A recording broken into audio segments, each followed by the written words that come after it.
It's a goal! Hello everybody and welcome back to a new video. In this video we're just going to do a quick mail day. I got some cards in the last couple of days and I thought I'd just quickly show them off to you guys. So my mail's been really rubbish at the moment. I think it's maybe because of Christmas and just generally strikes and low staffing for Royal Mail. So some of this stuff I've ordered like weeks ago this finally turned up. So yeah, let's have a quick look through it, shall we? This is basically a card I pulled from the what's it called, the Panini Adrenaline sets. I don't try and buy many cards this year, and I'm probably going to avoid it next year for like Match Attax or Adrenaline. Not like I dislike them, it's just the fact that I just can't bother to keep spending a £2 or £1 a packet, and the quality of the cards has been quite poor. But this one was really cool. I don't know why it really sticks out. It's a bit dusty because I've had it on my shelf for the last week or two. I'm really looking forward to the actual Premier League sticker set. The guys in work actually asked if we can actually do it as like a team, so that's going to be quite fun. And I'm really looking forward to the Women's Super League set, which will be the first of its kind. I will be collecting the women's stickers and the Premier League stickers, so if anybody wants to do any trades or swaps, message me on Instagram, sportscards88, and we can go from there. Picked up this card recently. I'm not showing it off in the last video, I can't remember. It's a Ian Wright Futera card. It says the captains of Arsenal. It's got Lee Dixon and Wright on the front and Ian Wright in gold down the bottom. It's weird because it's quite a thick card, and it says on the back, promotional card only. So imagine these were given out to selected retailers maybe, or select people. I've never seen one before, to be honest, so that was not bad. I think it was only like £2. I don't have many Ian Wright cards left to go. I think I'm at about 80% now. What I need to buy. There's some stuff is quite easy to get hold of, but I just haven't picked it up yet. My mission is to try and get everything of Ian's. Then I bought some stickers, which I'm not going to show you. They're the Women's World Cup stickers from this year. I'm still missing about 20% of them now, so yeah, yes, again, if anybody got any swaps or trades, give me a shout, because I'm still looking to try and complete that album. What have we got else we got here? So those stickers actually came with some freebies. So we got a Panini Adrenaline Scamacca card from this season, well, the last set really, and then we have a star signing of Jesus, which I don't have in my collection. So as an Arsenal fan, that will be going into my little Arsenal box filled with cards. I'm trying to complete this set now, guys. This is the Women's Best of England set. My plan is to try and get every single card from these sets. I'm trying to get all the 199s, which I think are just called silvers. Then there's the blue lasers, I think, which are out of 99. Then there's the reds out of 75 and the golds out of 49. I picked this one up for £10. I already have it though, but I do want to get them to be graded. So whatever comes back out of the two that I eventually get graded, I'll sell one or swap one or trade one, and then the other one will stay in my collection. So that was quite nice to get an Alex Greenwood card. I'm still missing, I think, her gold and red one actually. And this is somebody who's I was missing, and it's Millie Bright. This is the gold out of 49.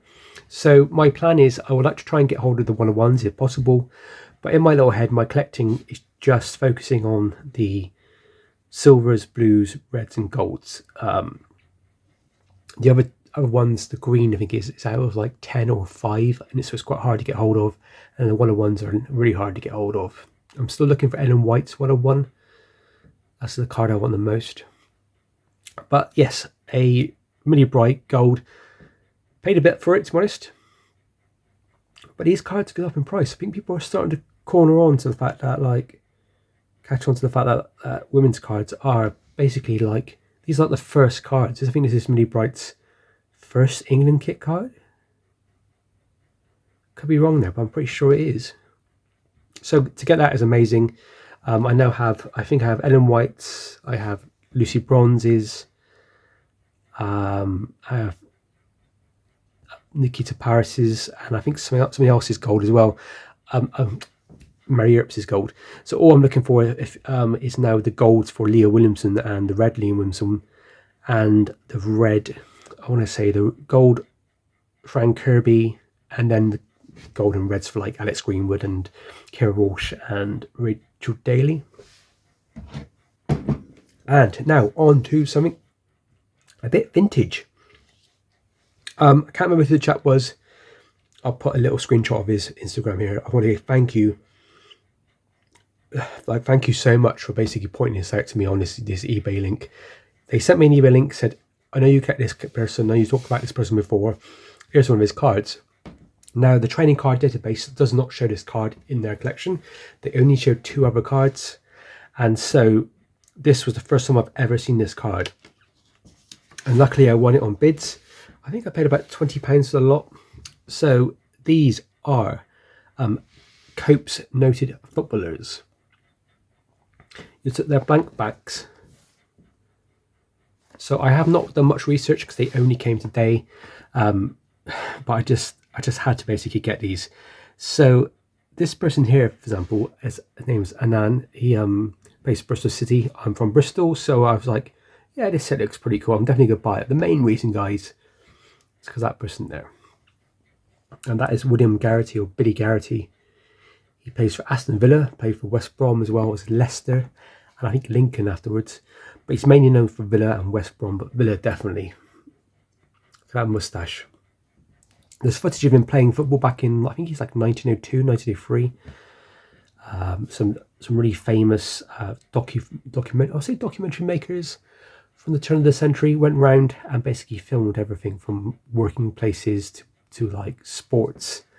And their films were basically, these film reels were like left in barrels, and some construction workers, I think about 30 years ago, were going through this building trying to knock it down. They found all these barrels and they're filled with film. And this, I can't remember what their names are, but the 2 people that used to go around filming, they would literally just film like anything which is kind of like historically, it's hard to, it's like basically like social life at the time. It's really credible. And so yeah, they filmed him. They filmed like Fatty Folks, the big fat goalkeeper.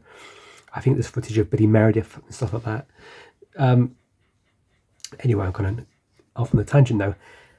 This is William Garrity. He is Jack Grealish's Man City and England players' great grandfather, and like Jack, they both played for Villa.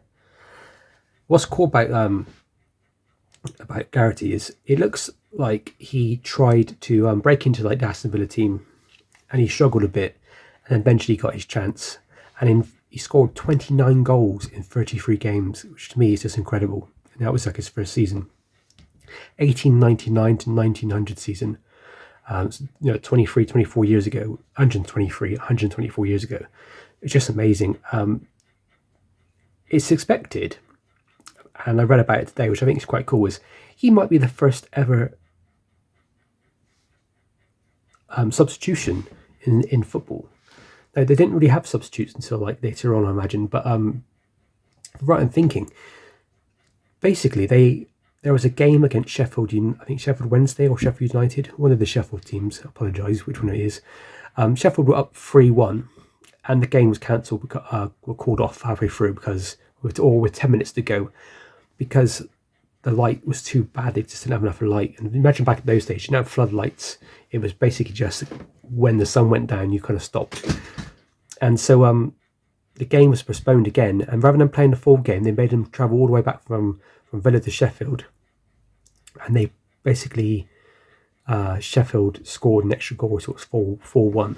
But what happened it was months between the replay, if you want, a 10-minute replay, and so at that point, Garrity joined the team, and they played him instead of the other player who might have been sold or went somewhere else, and so he became like the first kind of like substituted player, which I think is quite impressive. It's him and somebody else. I think that's quite cool.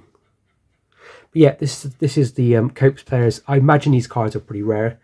I've never seen that Garrity before. I searched Garrity on eBay quite a lot, and he's got 2 other cards, and they come up one of them comes up, I would say, every 6 months, and there's another one on there, and it's like a caricature type card, and it comes up. It's 2 or 3 on eBay right now. You can buy them for £10. But yeah, amazing to have that. And also like the other players as well. So Tranter, Aston Villa, that card is, the seal's just like peeling away. Then you've got this guy here for Fulham who looks quite terrifying, like his eyes are just pure white. Imagine that's due to the camera and the weird Photoshop he needs to do back in the day. They've got Charlton for Liverpool and Latham for Liverpool, or Latham, and then Mountford for Everton. Yeah, amazing. I need to do more research on the other players, but to get some players and cards from this sort of period, to me, it's always magic. It feels like you're kind of stepping back in time. Even if you look at the way like the photography for Garrity, it looks really smart. He looks quite cool. You can tell his jump, the big thick jumper he's wearing, got his moustache. But when you look at this chap here, Annan, that there is actually a drawing, not an actual photograph. Probably because photographs were quite expensive back in the day, and people, if you had to photograph a whole league of players, it could cost quite a lot of money. So most likely they went to Villa and said, "Do you have a photograph of him?" And they went, "Yep, here you go," and supplied it. And with this chap, they probably didn't, so they had to make a drawing of him or a painting.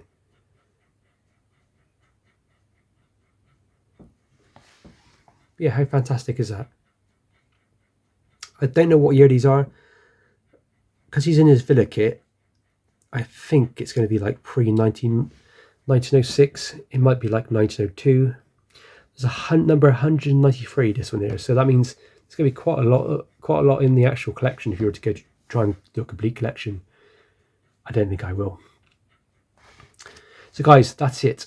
Thank you much for watching. I know this video was quite short, and I haven't done many videos recently. I've been quite busy with work, and also I'm kind of stopping at the moment sending my cards to get graded, because I want to save money because Christmas is coming up.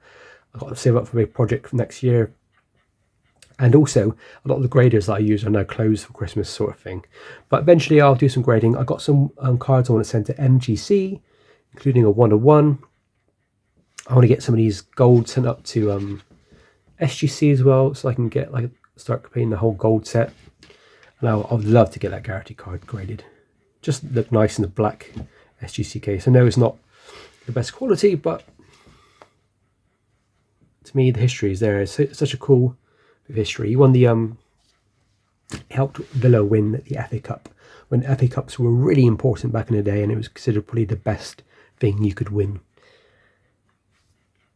Please like and leave a comment which was your favourite card. As always guys, happy hunting and stay safe. See you later.